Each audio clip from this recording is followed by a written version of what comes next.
Mesdames, Messieurs, bonjour et bienvenue à cette grande édition de la télévision rwandaise. Vous faites bien de suivre la télévision. À la présentation, moi-même, Michel Iradukunda.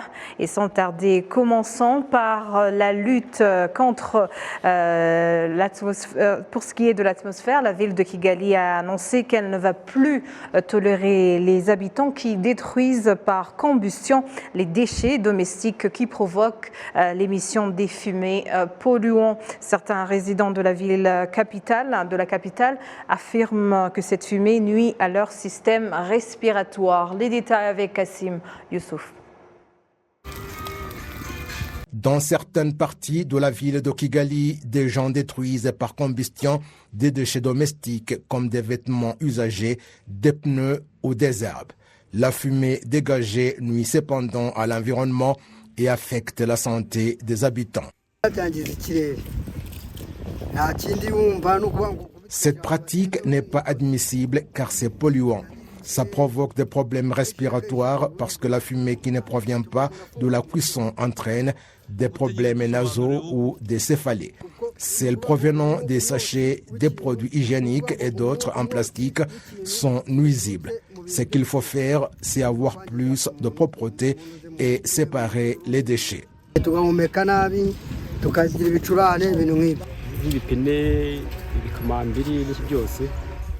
Des morceaux de verre, des sandales en plastique, on les brûle et cela pollue l'air, entraînant par conséquent le réchauffement climatique. On le voit parce que la chaleur est forte, parce que l'ozone est détruite, ce qui entraîne l'augmentation de la chaleur. Le maire de la ville de Kigali indique qu'il n'y aura pas de tolérance envers les habitants qui détruisent par combustion les déchets domestiques et les herbes qu'ils tirent de leurs champs, car cela nuit à la bonne image de la ville de Kigali et affecte de surcroît la santé de la population. Vous comprenez que lorsque vous prenez des pneus de voiture, du matériel plastique et qu'on les met ensemble pour les brûler et que la fumée est dégagée dans l'air, pour avoir de l'air pur, il faut beaucoup de temps. La mauvaise odeur persiste pendant un certain temps et les gens se mettent à éternuer. En plus d'être polluant, elle affecte la santé publique. Cette pratique n'est pas permise dans la ville.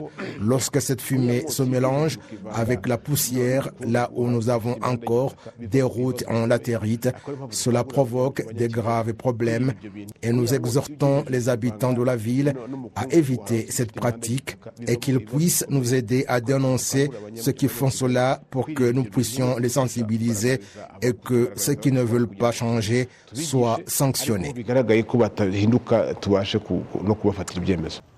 En plus de la fumée issue de la combustion des déchets domestiques, il y a également des véhicules qui en dégagent.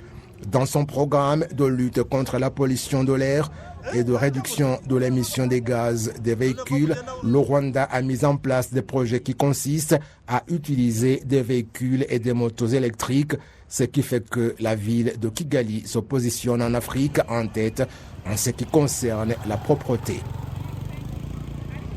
Des experts en économie et des investisseurs importants sont convaincus que le programme consistant à la fusion des banques commerciales est très essentiel dans un pays comme le Rwanda, qui aspire à davantage de développement parce qu'il a besoin de beaucoup plus de crédits bancaires à taux d'intérêt abordables, surtout qu'il est difficile qu'une seule banque puisse disposer de telles sommes. Les détails toujours avec Kassim Youssouf. Georges Dingatafone est un ressortissant camerounais qui opère un investissement de 10 milliards de francs rwandais chaque année dans la construction des logements abordables. Tout comme Mugunga Prince Cédric qui dirige une usine de recyclage du matériel plastique, ils admettent que le programme de fusion des banques commerciales au Rwanda est un atout appréciable pour l'investissement qu'ils effectuent. So if you consider just the sector of construction, Si l'on considère juste le secteur de construction, on estime qu'on a chaque année besoin dans la ville de Kigali d'environ 20 000 logements. Et si l'on prend, disons, 1000 logements au prix de 20 millions chacun, vous comprenez que c'est environ 20 milliards. C'est beaucoup d'argent si les banques ne fusionnent pas leurs moyens.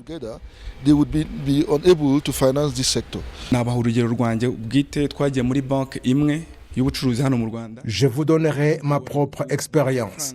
Nous avons approché une banque commerciale ici au Rwanda et elle nous a compliqué pour avoir de l'argent, pas parce que c'était leur volonté, mais puisqu'ils n'avaient pas assez de moyens.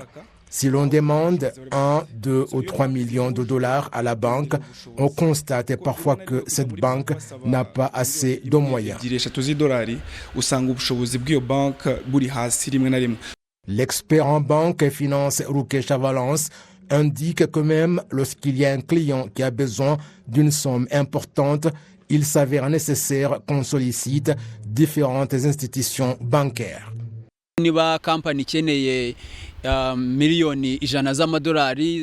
Si une société a besoin de 100 millions de dollars à investir dans des infrastructures, elle peut solliciter une banque qui, à son tour, pourrait se mettre ensemble avec d'autres pour que chacune puisse fournir, par exemple, 10 millions. Donc, 10 institutions bancaires peuvent se mettre ensemble pour financer cette activité importante qui, primo, a besoin de beaucoup d'argent, mais parce qu'il faut du temps pour parachever ces activités, le remboursement rapide devient pénible.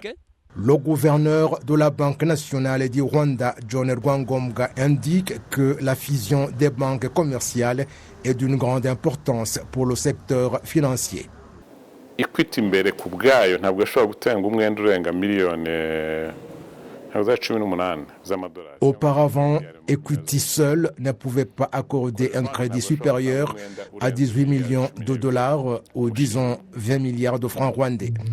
La Cogebanque ne pouvait non plus accorder plus de 12 milliards pour un seul projet. Aujourd'hui, avec la fusion des deux banques, elles peuvent accorder un crédit de plus de 30 milliards pour un seul projet. Cela a donc augmenté les moyens de cette banque pour appuyer le développement de notre pays. Autre chose, parce que c'est une grande entreprise, ils ont les moyens à investir dans la technologie permettant leur meilleur rendement, ce qui leur facilite à atteindre beaucoup de gens et que leurs clients ont facilement accès à leurs services. Cette fusion des banques permet donc l'augmentation de leurs capacités et aussi, ce n'est pas peu pour qu'elles puissent constituer des cartels dont les services seraient chers, ce qui n'est pas vrai, mais cela a plutôt accru la concurrence parce que maintenant, des grosses institutions bancaires ont augmenté. L'état de l'économie en 2023, tel que présenté par la Banque nationale du Rwanda, révèle que le taux d'intérêt sur crédit bancaire au Rwanda a diminué jusqu'à 16,06% par rapport à 16,38% en 2022. Cependant, par ailleurs, le taux d'épargne a augmenté jusqu'à 9,68% par rapport à 7,66% en 2022. Les Rwandais vivant en dehors de la ville, des villes demandent l'accélération du processus de digitalisation du système au niveau d'Umurenge Sacco afin qu'ils puissent accéder aux services à distance comme c'est le cas dans d'autres banques. La Banque centrale du Rwanda, la Banque nationale, elle a révélé qu'au moins 260 Sacco disposent déjà de la technologie qui facilitera ce processus. Les détails avec Patrick Nilidandi. Umurenge Sacco est déjà présent dans 416 secteurs du pays pour atteindre les personnes ayant besoin de services financiers. Les résidents indiquent que ces institutions sont très efficaces. Je n'ai pas d'autre banque. Je travaille uniquement avec Sacco et la raison pour laquelle je choisis, c'est qu'elle collabore beaucoup avec elle en termes d'accès aux prêts. D'un autre côté, les résidents s'attaquent également au manque d'accès aux services financiers à distance, c'est-à-dire ceux qui utilisent des nouvelles technologies. Cela retarde l'accès facile aux services car si vous voulez accéder à votre argent à distance, c'est impossible et vous devez être présent à leur bureau et si c'est un jour de congé, vous n'avez pas accès à des fonds. Si ce problème est résolu, on peut facilement accéder à ces fonds. Le Conseil des ministres du 15 mars 2021 avait approuvé la restructuration et la récapitalisation des SACO. Ces restructurations stipulent que SACO de la même région formera une coopérative unique contrôlée au niveau des districts afin de faciliter également une bonne gestion. Par exemple, un commerçant de Rusizi ou de Nyamasheke, s'il vient à Kigali pour vendre au détail, il n'aura pas besoin de retirer de l'argent. Nous l'assisterons. Le gouverneur de la Banque centrale du Rwanda, John Rwagombwa, a indiqué que le fait que les SACO disposent maintenant de l'accès à la technologie à ce jour donne l'espoir d'un accès rapide du processus d'intégration.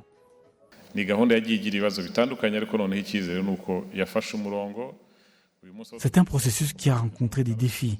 Mais il est maintenant en bonne voie puisque 260 SACO disposent de cette technologie et que les SACO restantes doivent disposer de cette technologie au plus tard au cours du mois de juin de cette année.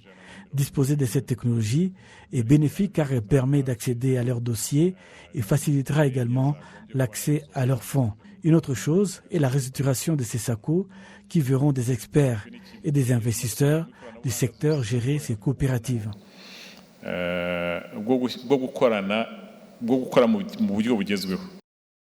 Au moins 3,5 millions de Rwandais sont membres de Murenge Sacco. Les prêts des SACO au cours des 10 dernières années, depuis 2013, ont été multipliés par 5, passant de 20 milliards à 111 milliards de francs rwandais en 2023. L'épargne de ces institutions est passée de 36 milliards à 116 milliards de francs rwandais. Au moment où le Rwanda s'apprête à commémorer pour la 30e fois le génocide commis contre les Tutsis en 1994, l'association des rescapés du génocide Ibuka se félicite de l'appui continu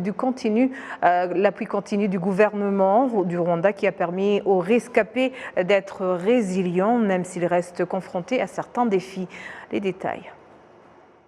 Quand on fait un regard rétrospectif de ces 30 dernières années, dès l'exécution et la fête du génocide commis contre les Tutsis, on peut remarquer deux choses.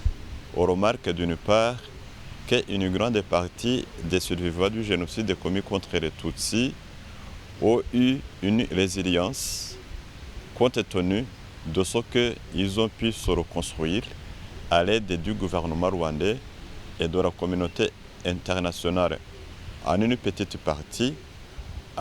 Mais d'autre côté, on remarque également qu'il y a des survivants qui restent dans une situation de vulnérabilité due à des conséquences irréparables du génocide commis contre les Tutsis. Vous pouvez imaginer ceux qui ont été transmis, par exemple, des maladies qu'on ne peut pas guérir. Vous pouvez imaginer aussi les questions de traumatisme et d'autres maladies conséquentes du génocide.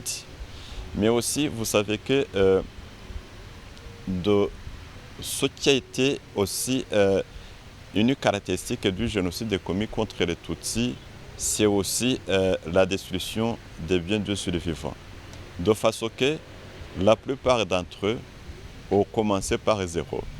Et heureusement qu'il y a eu le soutien bien continu, assuré du gouvernement. Mais sinon, ce sont deux défis que nous sommes en train d'affronter. C'est la question de la santé, aussi la santé physique que mentale. Et d'autant plus que plus le temps avance, on remarque que ceux qui pouvaient marcher, qui pouvaient essayer de travailler, et il y a peut-être des maladies qui n'étaient pas sensibles. Avec l'âge, ils commencent à tomber dans une situation de vulnérabilité tout à fait visible. L'association des rescapés du génocide regrette tout de même que 30 ans après le génocide, la communauté internationale n'ait rien fait dans le cadre de la réparation envers les rescapés. 30 ans après le génocide, c'est très peu. 30 ans, c'est très peu. Surtout quand on vit avec les rescapés du génocide, les survivants du génocide. Même si aujourd'hui on est en pleine résilience, 30 ans après, mais comme quelqu'un le disait, le génocide, c'est un passé qui ne passe pas, c'est un passé qui n'est jamais passé. C'est un passé qui est en réalité présent dans le présent. Donc, 30 ans après, il y a le génocide qui est là, dans la mémoire, dans les blessures, autrement dit dans les conséquences du génocide, mais aussi dans l'idéologie rampante, l'idéologie qui est toujours rampante du génocide, à travers le FDLR et ses acolytes, à travers des gens qui ont fui, parmi eux des fugitifs du génocide, des gens qui ont perpétré le génocide ici et puis qui ont échappé à la justice, ajouter à cela leurs enfants, leurs descendance, laquelle descendance ils ont enfermés dans le mensonge, parce que jusqu'à aujourd'hui, c'est ce qu'ils montrent à la communauté internationale. Ils veulent montrer qu'en réalité, ils sont victimes du régime de Kigali qui ne veut pas d'eux, qui a tout simplement pris le pays pour les chasser, c'est tout. Donc, à l'intérieur, les survivants suivaient tout ça, vivaient tout ça. Ajouter à cela les blessures, ajouter à cela la vérité qui n'a pas été révélée dans certains cas où certains rescapés n'ont pas encore vécu, terminé le deuil des leurs. Parce que vous entendez chaque jour des corps qui sont découverts, non pas parce que les gens ont révélé ce qui s'est passé, mais parce que, par exemple, il y a eu des fouilles et que par hasard, on découvre des corps comme ça. Alors tout cela, ce sont des blessures qui en rajoutent. Ce sont des blessures qui s'ajoutent à d'autres. Autrement dit, c'est le génocide qui est présent. 30 ans après, qu'est-ce qui s'est passé? Il est présent certes, mais très adouci dans ce sens que il y a eu justice. Il y a eu justice parce que dans la foulée du génocide, avec la création du TPIR vers novembre 1994, lequel TPIR, Tribunal international pénal pour le Rwanda, a jugé ce qu'ils ont appelé, entre guillemets, les cerveaux du génocide, autrement dit, ceux qui ont perpétré au haut rang, parmi eux des ministres, parmi eux des préfets, des généraux, voilà. Mais il faut aussi se rappeler les tribunaux, les chambres spécialisées ici, 96, 98, les tribunaux populaires Gachacha, et puis presque, je dirais récemment, le réveil des tribunaux nationaux en Europe, en France, en Belgique, la Hollande, la Suède, les pays scandinaves en général, qui se sont réveillés après les premiers transferts du TPIR, le transfert de suspects ici, devant la justice nationale rwandaise pour juger. C'est dans ce cadre que, par exemple, le pasteur Unyinde a été jugé ici, Mounyadi Charles Bernard. Voilà, tout cela a réveillé la communauté internationale. Voilà, tiens, le Rwanda est capable de donner justice, une justice équitable. Voilà, c'est comme ça.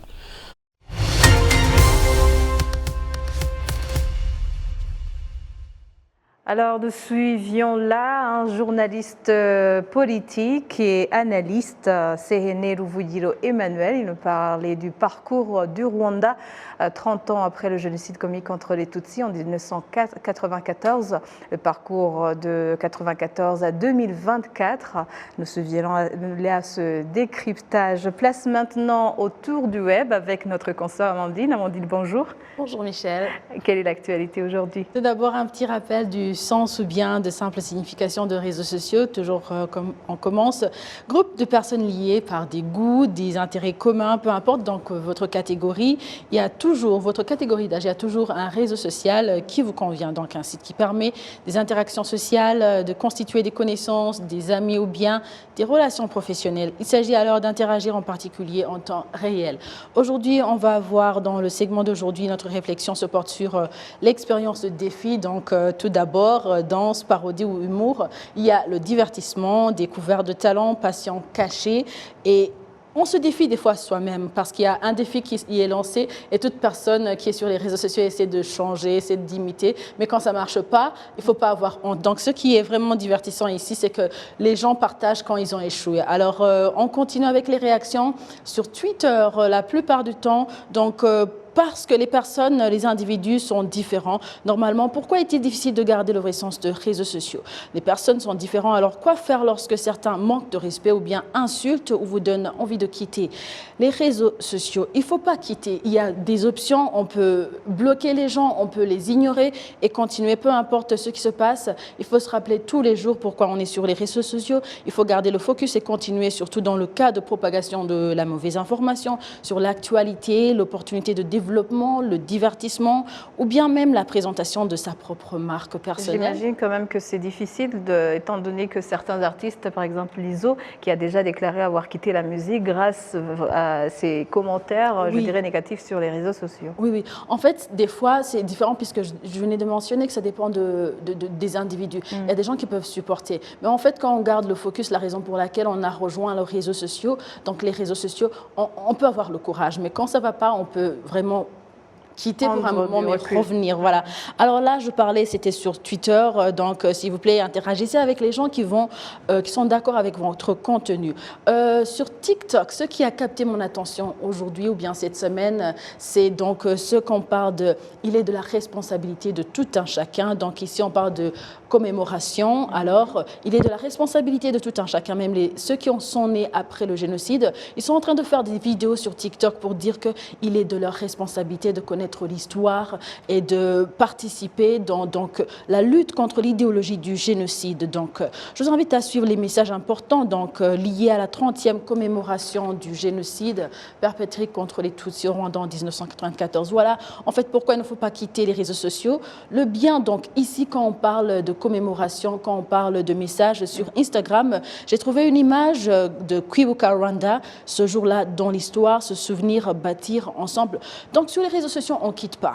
On garde ce qu'on a, on regarde un réseau qui est vraiment intéressant pour nous. Par exemple, sur Instagram, c'est ici que j'ai trouvé une image qui parle de 3 avril 1994. Ça veut dire, aujourd'hui, ce jour-là dans l'histoire, en 1994, le 3 avril, la RTM annonçait qu'il allait se passer quelque chose d'inhabituel. Ça veut dire que tous les réseaux sont utilisés pour l'information. Donc, Michel, les réseaux sociaux, pour conclure, sont une plateforme très importante en termes d'information, d'éducation et de divertissement.